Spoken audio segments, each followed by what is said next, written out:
ya, lebih dari 40% ya. Tepatnya terjadi penurunan adalah 48,30%. Ya. Yang besar mempengaruhi terjadinya penurunannya adalah batu bara. Ya, lebih dari 50% terjadi penurunan.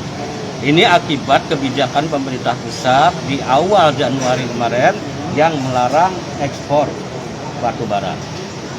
Kemudian yang kedua adalah didorong berkurangnya ekspor sawit.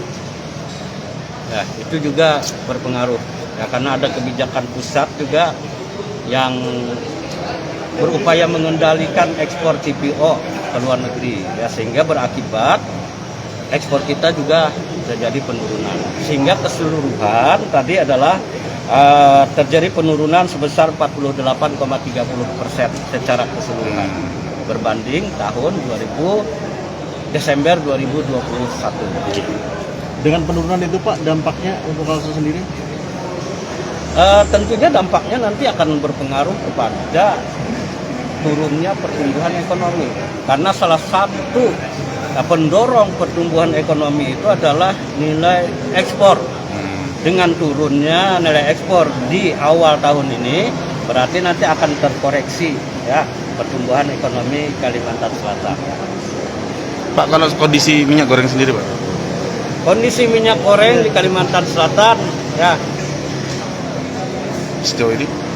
kalau tidak dikatakan langka, ya ada aja barangnya, ada aja, tetapi pasokannya yang jauh menurun.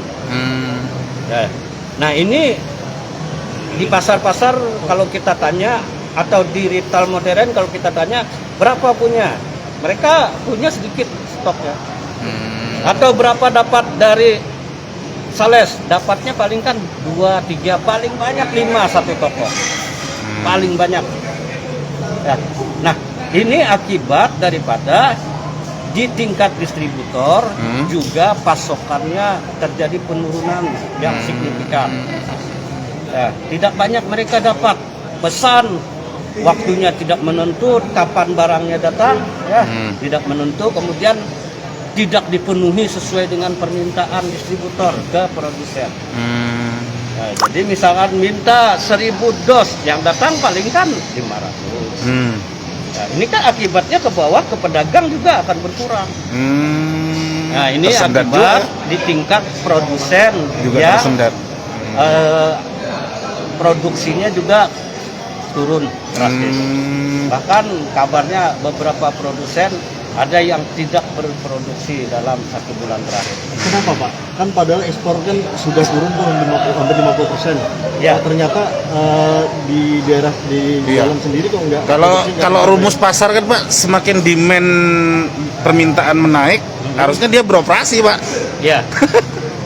Masalahnya pasokan CPO-nya ke pabrik-pabrik tadi masih belum normal. Karena pemerintah kemarin di awal bulan Februari menerapkan DMO dan DPO. Ya. 20%. Ya, DMO itu wajib menjual menyisihkan sawit atau CPO ke dalam negeri 20%, 20%. wajib 20%. Sebelum mereka ekspor. Ya. Dan harga yang 20% itu ditetapkan lagi dengan DPO, kebijakan DPO. Ya. Domestic Price Obligation. Wajib mereka menjual dengan harga ketentuan pemerintah hanya 9.300. Padahal kalau mereka menjual ekspor ke luar negeri lebih dari 15.000. Jadi jauh bedanya dalam negeri dan luar. Sehingga terjadi gap antara pemerintah dengan perusahaan CPO. Nah, sehingga ekspor melambat. Nah, barangnya sudah siap di pelabuhan segala macam, ekspornya melambat.